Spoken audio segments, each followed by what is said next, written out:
Bass.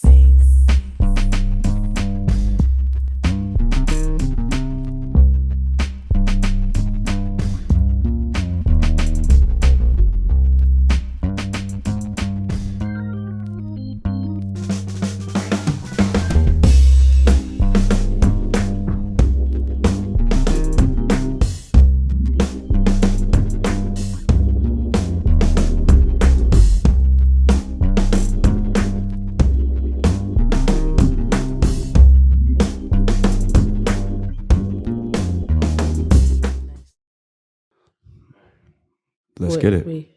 Oh, yes? Yeah. How we say it again?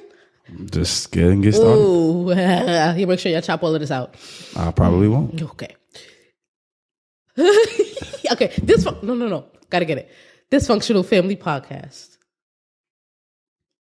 So, Dysfunctional Family Podcast, episode 29, the one and only take.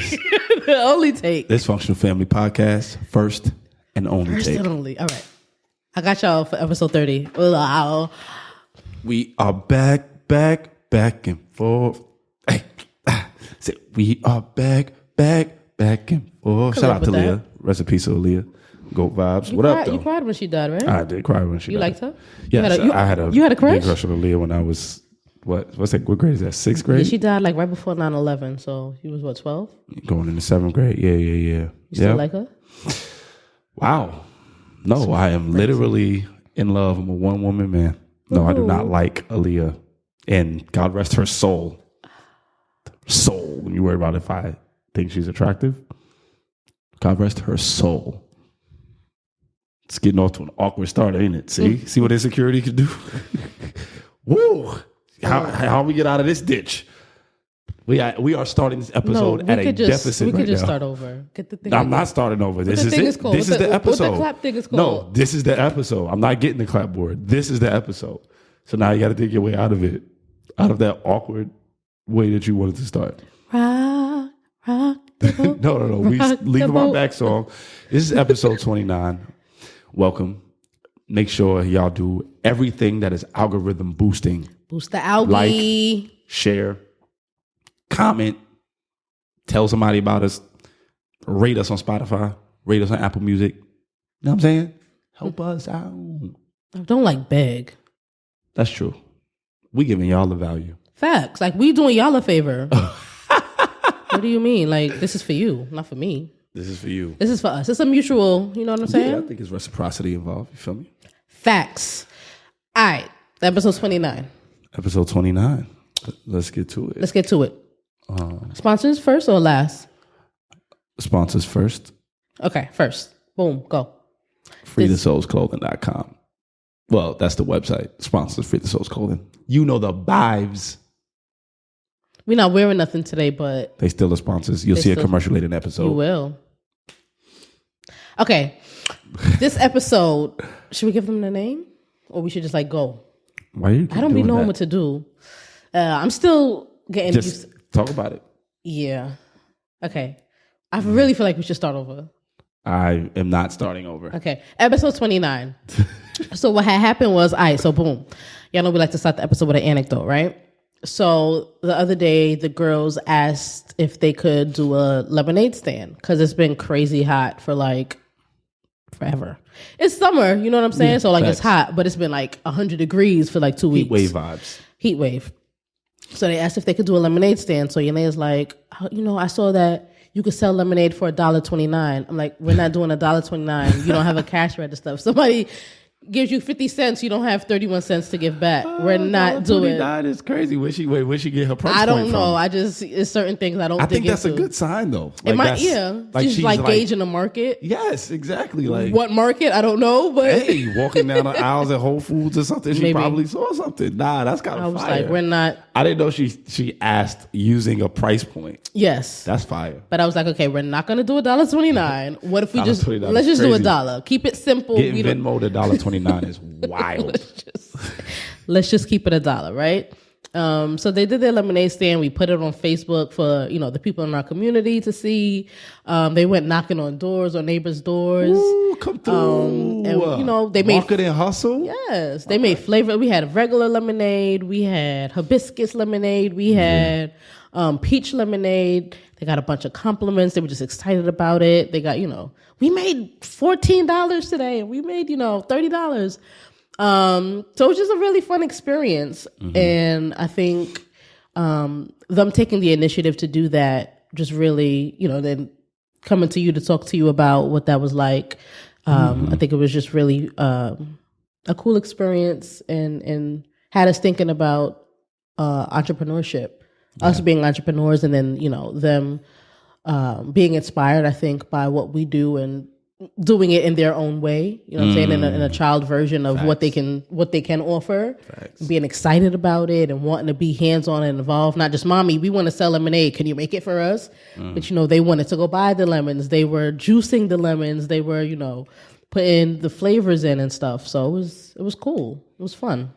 Yeah, I think the out the gate, I just think having a price was like she did market because she did market research. That's like, that's cold blooded. But I think that's entrepreneurship 101 right there. Exactly. And I think those habits, what it does is I think it pushes us to kind of continue to create the atmosphere for them in the home and let them know that entrepreneurship is an option for their future. Yeah. I think teaching children that at an early age helps them understand that, like, the habits that we so often just attribute to, like, our system, our school system, climbing up that ladder of the school system is the only way to bring success. It's kind of how the culture that we live in preaches to us. Yet there are thousands of people across this nation, hundreds of thousands, that are in ridiculous debt, that don't make enough money at their jobs to actually say these numbers support that this is the best way to success. Super tangential, but I just saw a stat the other day that was like, based on the country's total debt, if you break it down to like what each citizen would owe in debt to to total out to the country's debt, it was like $240 million per person. I was like, how? I don't even like. Nah, that's crazy to me. That's crazy. But I get it, because I think, obviously, with that statistic, I didn't know about that statistic, but I assume that involves all debt. So that involves credit cards, that involves mortgages, and those are pretty pricey debts, $240 million. But I do think a lot of it is school. And don't get it twisted. This episode is not about saying that our children should not go to school, right, and should not go get higher education or go for their masters, go for their doctorates and things like that. That's not what we're saying. But I think allowing them to have the opportunity, that's it, to be little entrepreneurs gives them some insight and exposure to that. Oh shoot, I can actually make my own money. Yeah. If I understand this, understand that, you know what I mean? And it just breaks the cultural norm that school is the only ladder to success. Matter of fact, they could go to school and still be an entrepreneur. Right. You know what I'm saying? And a lot of times we don't think we have that option. And I think that I love that, I wasn't home. I was unfortunately at work at my internship, but I think that you allowing them to do that and you taking them to the supermarket is just dope. You know what I mean? So shout out to the queen. You know what I mean? Shout out to the queen. Okay. But I think their exposure from it kind of comes from us, though. Absolutely. Not to like toot our own horn. Toot it, baby. Toot it. But that was ghetto. Listen, it was pretty ghetto. Toot our horn. We're doing our thing. We ratchet and righteous. It's okay. I think allowing them to help us with Free the Soul's clothing. That, like, they help us tag. They see where the inventory is kept. They go with us to the storage closet to check where the inventory is, and they count inventory when our orders come in to make sure that it's the right number. Yep. We put them to work. They work. They're at the post office with us. Yep. Can't leave us. We gotta go to the post office again. I'm like, that's a good thing. You know what I mean? That means somebody's ordering, right? So I just think because at the end of the day, you don't have to have a high level of involvement with something in order to have access to that thing. And I think that they may not be running the business, but that minimal access or that little bit of access that they see by helping us out, it plants to see that you can do this. You can make your own money. Right. You can establish something that makes you your own money. You know what I'm saying? So I just think it's dope. Absolutely. Because, I'm proud of them. Because they might, they don't understand the ins and outs of researching the market, whatever the market is. Yes, they do. They may not understand the full. I sell lemonade for $1.29. If I sell it for $1, I think I can make some more. Yo, she's wild for that. Like, I think that, they may not know all the ins and outs of what it takes to run a business or, a specific area of, clothing or food or whatever it is. But just like you said, taking the initiative and wanting to at least try it out. Yeah. You know what I'm saying? Being brave enough to try it, because people might come out and be like, oh, I don't have $1. Can I just get a cup of lemonade for free because it's hot? Mm-hmm, you know what I mean? Mm-hmm. Or, but they were like, no, it's $1. They gave a few cups away, but, they were. Oh, people asked for free? Yeah. People asked wait, adults or kids? So, I'm not going to answer that question. You didn't tell me that part. Wait, adults? We're not going to do this right now. So, there were a couple customers who requested, a free refill or wanted a cup, and the kids were like, well, it's $1. Or, sometimes they were generous and they were like, okay, well, there's a little bit left. Nobody else is coming outside. I forgot the point I was making, but just taking the initiative. I didn't mean to interrupt you. I just didn't know somebody saw a young entrepreneur trying to do their thing and it's fine. Ask for a free. That's okay. But moving on. Nah, I feel like we need the pod. I feel like, hey, this a pod class. Y'all got podcasts. This a pod class. You feel me? We learning here. We adding value. And I think the lesson learned here, or the lesson that I want to drive home right now, like right at the beginning. Yes, this ain't the beginning. We podding. Okay. It's a pod class. Pod class. You heard it here first. It's a pod class. And here, if you see young children trying to make money and they're doing something honorable and meaningful and valuable, and you want to support, don't ask for free.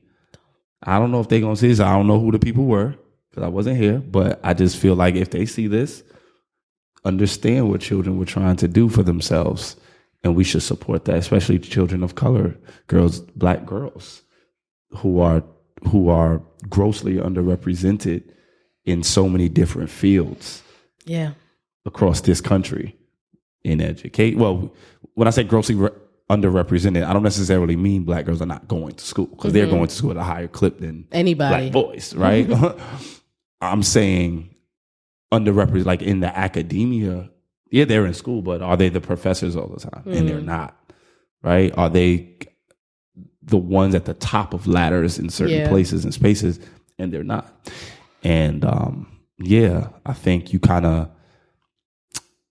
snuff out or suppress that possibility when you make them give away what they're trying to earn. Wow. Yeah.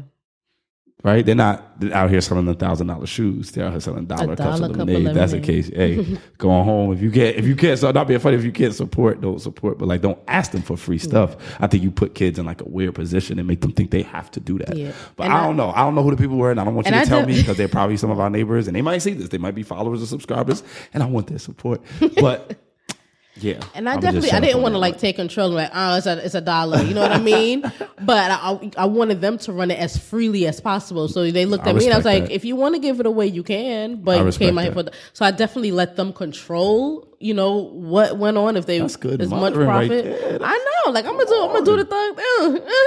I don't know what you just said. You said a lot of but that's good. I let them. They looked at me and it was like, well, what should we? They want a cup of lemonade. I'm like, do you want to give it away for free? What do you want to do? It's your endeavor. But I think another thing we have to consider is how these types of opportunities shape their worldview.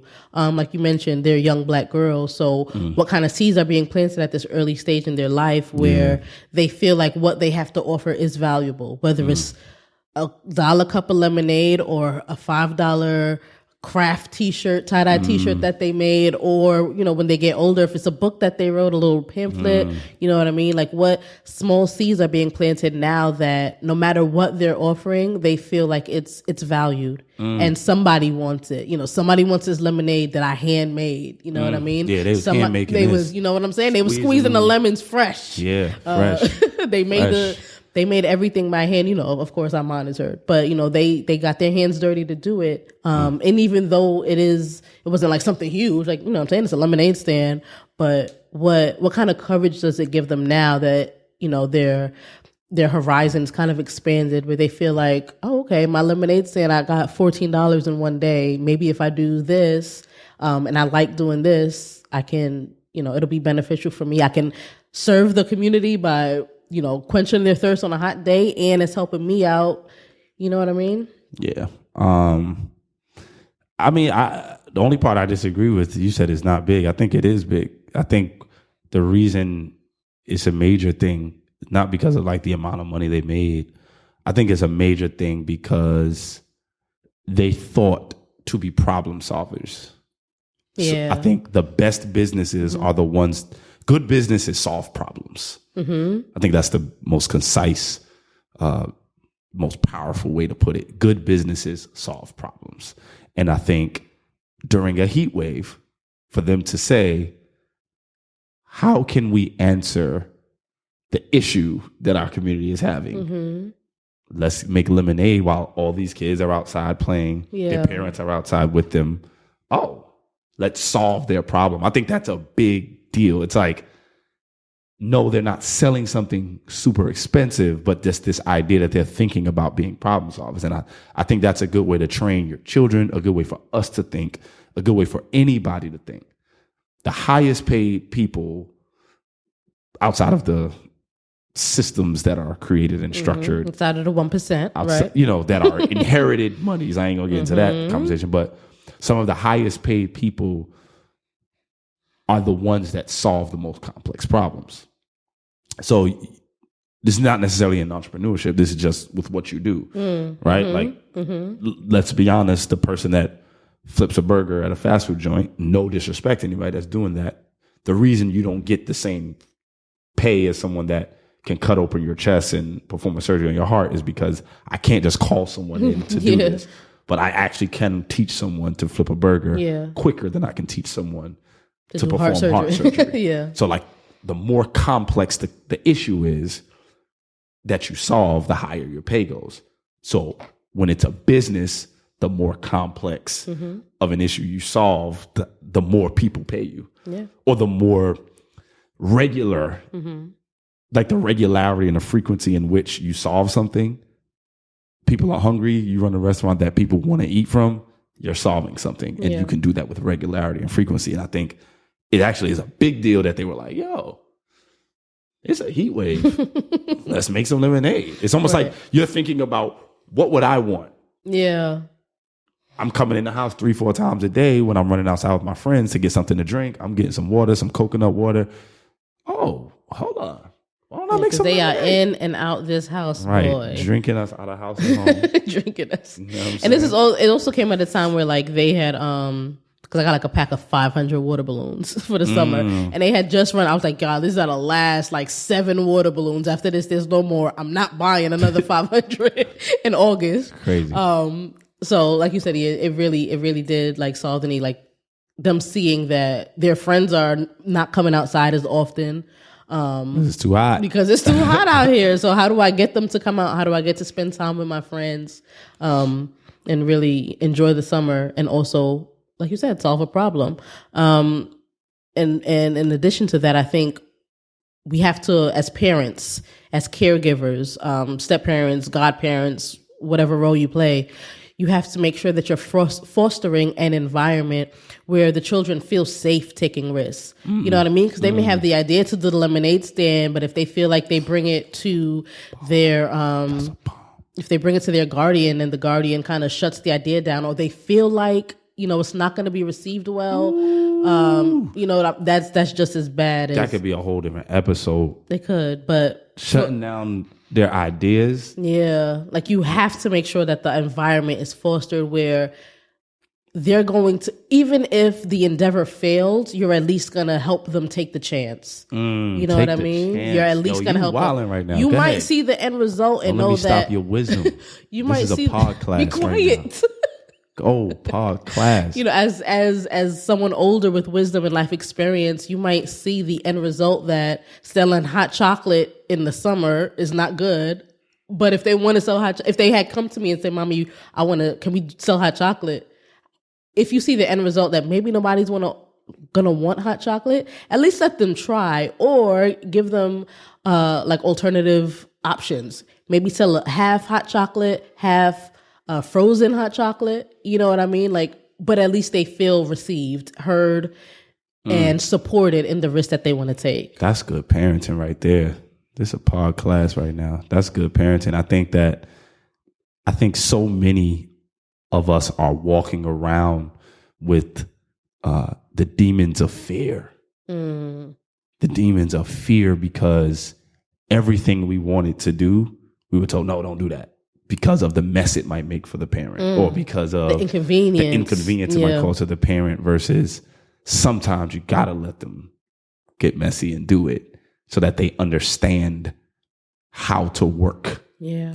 They understand how to do, how to be, how to exist, how to let their thoughts go from one space to reality, how to materialize what they're thinking and put it in their hand. And I think that bravery doesn't come in without what you're talking about, that idea to let them take risks. Let them take risks. You might see that it's not always a good plan, and you might offer them another one, like you said. But risk taking is part of developing intelligence. Yeah. And they kind of learn what works and what doesn't work along the way without you having to tell them, hey, don't do this. But if they say, oh, this didn't work this time I tried it, next time I'm going to try this approach or this method. Because it might be a good idea. Right. But they might not have it perfected the first time they try. You know what I mean? But as they work on the idea and kind of get through what's beneficial, what's not beneficial, the ins and outs of what's going to actually make it work.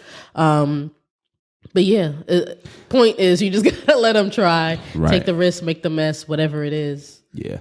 I mean, our kids are risk takers. I ain't gonna lie. Sidebar, tangentially, I'm gonna address this because as a dad, my heart was a little broken, but I'm also happy and proud because the girls learned to ride a bike this summer. Yeah, and I wasn't there. And they taught themselves. Yeah, I'm about to say. I'm at work and I just get a video message from Amanda like, "Yaya just taught herself how to ride a bike." I'm like, "What?" Just out there. Taught herself. Borrowed a friend's bike. No helmet. No helmet, no knee pads, nothing. Just taught herself how to ride the bike. Then 2 weeks later, I'm sitting at the desk again. Video of Zara. I'm like, yo, what? Come on, let me be a father. But bro. I had to console you a little bit. I'm like, technically, I didn't see it happen either until it happened already. But it's a difference. I think there's a difference. There is a difference, but the slight difference is not being funny and not teaching, but you don't know how to ride a bike, so you can't teach them. You know what I'm saying? Like, I know how to ride a bike. That's not even what I was about to say, I'm supposed to teach them. No, what I'm saying is you're not as connected to teaching them as I am. You know what I'm saying? Like, I don't like being judged right now by not only you, but by our cameraman also. Oh, they made a face?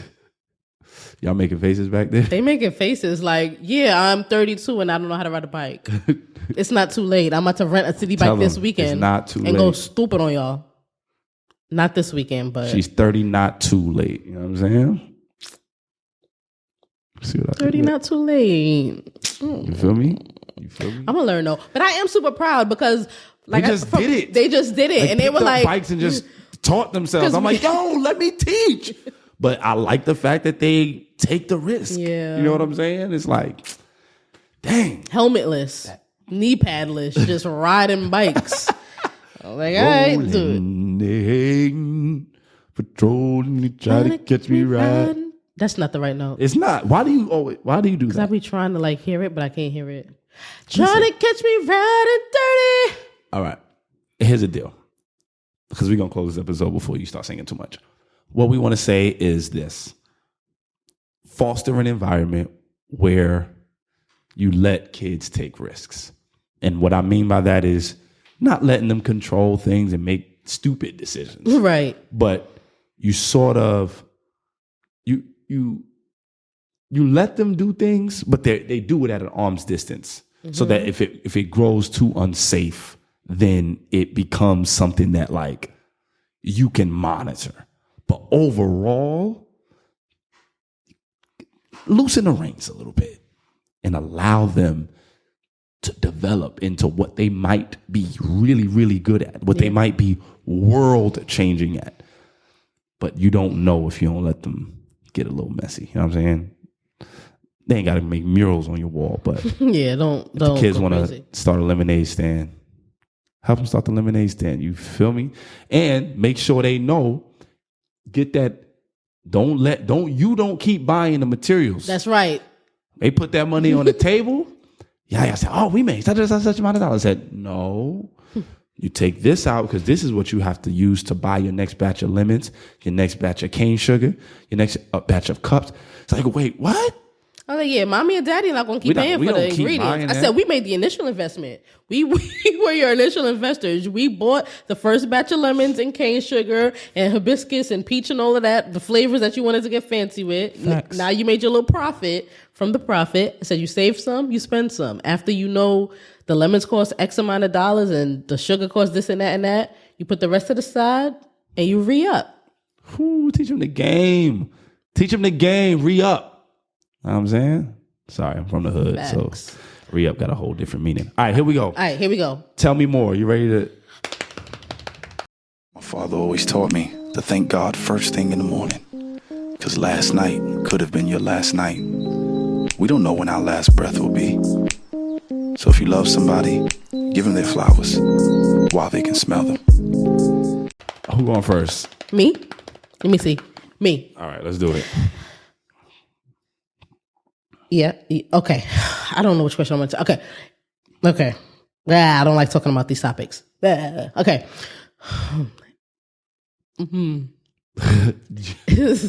Oh, people listening. No, man. I know. My mother watches, and she like texts me after every episode, like, "You guys are so funny. I love this last episode."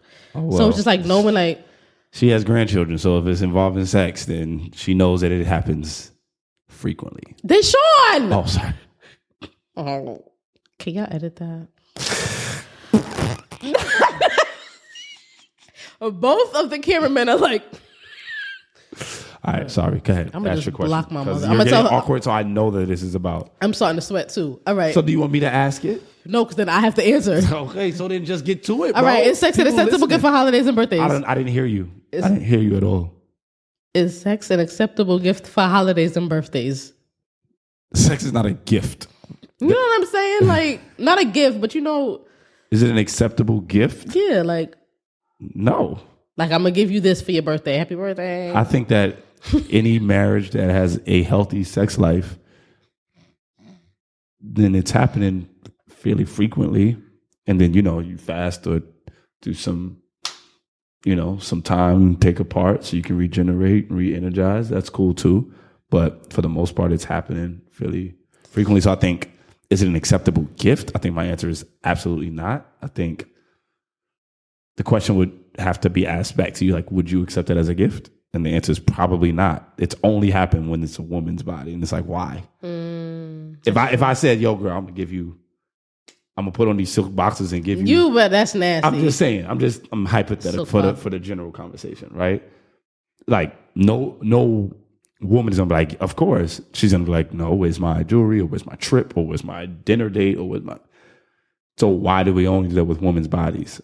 It's like, oh, you can offer that to me as a gift. And it's like, no, sex itself is a divine gift from God.